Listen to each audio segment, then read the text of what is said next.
Selama beberapa abad silam, kota Mekah sudah menunjukkan peranannya bagi seluruh bangsa Arab. Setiap tahunnya, para peziarah dari berbagai penjuru berbondong-bondong mengunjungi bangunan hitam tua yang bernama Ka'bah. Waktu itu, Ka'bah menjadi sebuah simbol ajaran tauhid atau keesaan Tuhan. Namun, sayang sekali, lama-kelamaan ajaran yang dibawa oleh Nabi Ibrahim tersebut telah luntur dan hanya menjadi gaya hidup, bahkan telah menjadi sebuah adat istiadat. Sebelum memulai kisah ini, tahukah kalian bahwa kota Mekah telah berulang kali dipegang oleh beberapa suku yang berbeda-beda?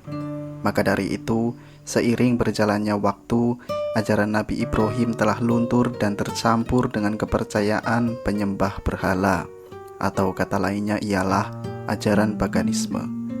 Allah masih mereka kenal, tapi telah menjadi Tuhan yang begitu jauh. Seolah Allah hanya dijadikan sebagai simbol semata, dikarenakan mereka juga memohon kepada berhala-berhala yang berada di sekitar Ka'bah. Mereka mulai melupakan dari mana kehidupan ini berasal, dan bahkan kehidupan setelah kematian pun sudah tidak mereka percayai.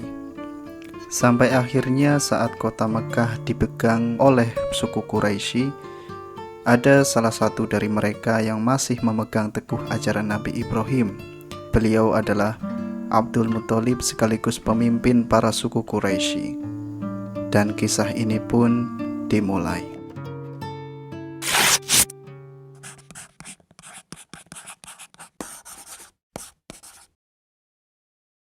Kisah ini dimulai sebelum terlahirnya Nabi Muhammad SAW. Beliau bernama asli Syaibah atau dikenal dengan sebutan Abdul Muthalib. Abdul Muthalib adalah seorang pemuka suku Quraisy, calon kakek dari Nabi Muhammad SAW yang kala itu telah memikul sebuah kewajiban yang amat berat, dikarenakan sebagai seorang pemimpin tanah Mekah, beliau harus memenuhi kebutuhan air untuk para peziarah di kala musim haji tiba.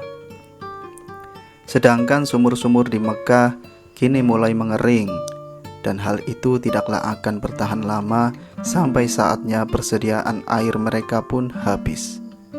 Kebutuhan air menjadi sangat penting bagi masyarakat Mekah. Sebagai tuan rumah, jika mereka tidak sanggup memenuhi kebutuhan air, maka para peziarah lama-kelamaan pasti akan berkurang, dan hal itu tidak bisa dibiarkan.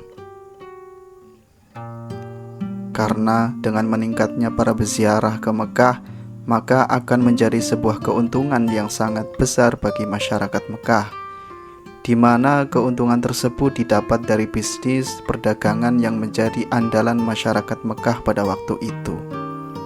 Begitulah kenyataan yang dihadapi penghuni kota suci itu beberapa tahun terakhir. Dimanja dengan kekayaan hasil dagangnya, sekaligus ditelikung kewajiban begitu beratnya.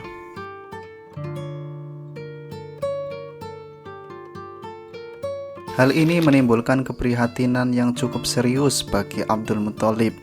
Beliau sadar betul bahwa peziarah dari tahun ke tahun semakin meningkat, sementara sumber air tidak pernah mengalami peningkatan.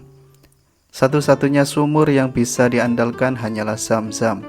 Sayang, beberapa tahun silam, sumur Zam-Zam telah ditimbun oleh suku Jurhum tanpa meninggalkan bekas sedikit pun.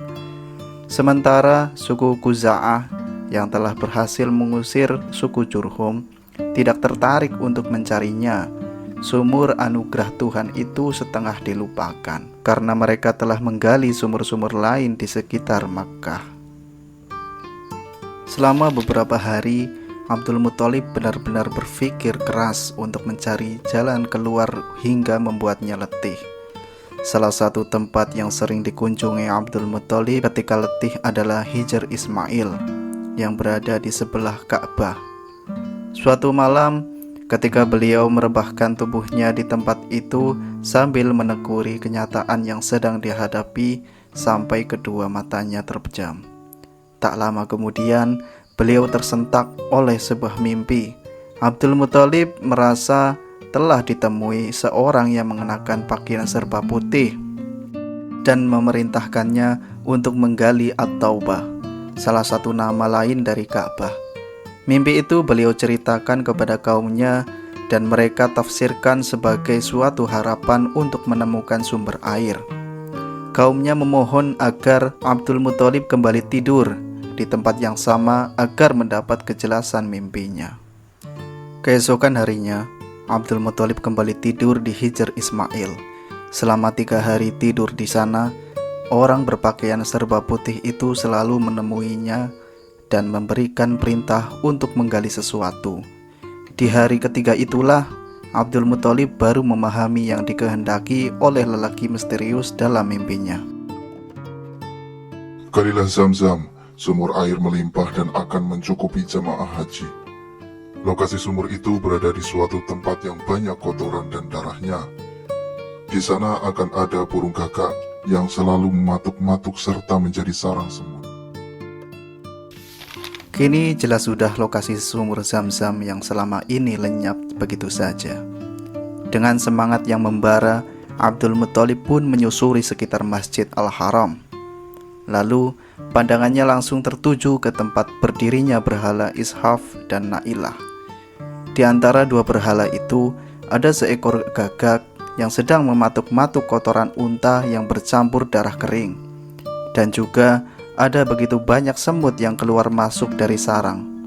Abdul Muthalib pun meyakini bahwa di antara dua berhala itu terdapat sumur Zam-Zam.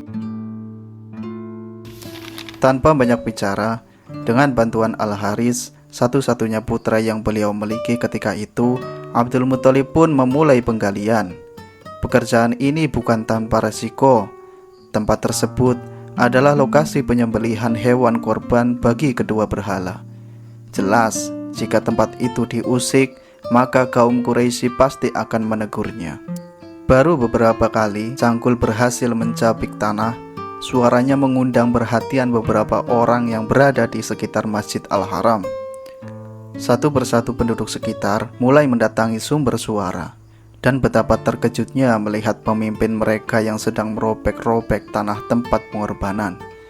Berbagai penilaian mulai bermunculan, namun semua itu mengerucut pada satu kesimpulan, bahwa Abdul Muthalib telah berbuat lancang terhadap tempat suci mereka. Masyarakatnya pun mengecam tindakan Abdul Muthalib dan meminta agar pekerjaan itu segera dihentikan. Dengan tegas beliau menjelaskan bahwa semua itu dilakukan untuk menemukan sumur Zam-Zam, bukan karena ketidakhormatannya terhadap tempat suci mereka. Alasan itu pun tetap tidak bisa mereka terima. Namun Abdul Muthalib tetap bersikeras untuk meneruskan penggalian, sementara tidak ada satupun masyarakat Mekah yang berpihak kepada beliau. Akhirnya untuk meredam suasana, beliau mengucapkan sebuah nadar, janji khusus untuk mengorbankan salah satu putranya jika mempunyai anak laki-laki lebih dari 10. Seolah beliau berkata kepada mereka, "Di tempat ini kalian hanya menyembelih hewan kurban untuk Tuhan Ka'bah. Sekarang lihatlah, aku akan mengorbankan lebih dari semua itu di sini. Aku akan mengorbankan darah dagingku sendiri." Abdul Muthalib seakan-akan membangkitkan kembali cerita leluhur mereka, Nabi Ibrahim alaihissalam. Nadar beliau sama seperti apa yang telah diucapkan Nabi Ibrahim kepada putranya Ismail. Perlahan-lahan masyarakat Mekah pun mundur, membiarkan Abdul Muthalib meneruskan penggalian. Kini Abdul Muthalib dan Al-Haris bisa menggali dengan sepenuh hati, tak peduli berpuluh-puluh orang mengawasi pekerjaan misterius tersebut. Demikianlah kisah Abdul Muthalib sang kakek Nabi Muhammad SAW, dengan kesungguhan dan tanggung jawab beliau sebagai seorang pemimpin, sampai berani mengucapkan janji yang begitu beratnya sebagai pengorbanan demi menjalankan sesuatu yang beliau yakini itu benar. Di video selanjutnya saya akan membahas bagaimana sumur Zam-Zam itu ditemukan dan akan berakhir seperti apa janji yang telah Abdul Muthalib ucapkan. Jika teman-teman menyukai video seperti ini, jangan lupa like, komentari, dan subscribe untuk mendukung channel ini agar dapat melanjutkan cerita yang menakjubkan ini.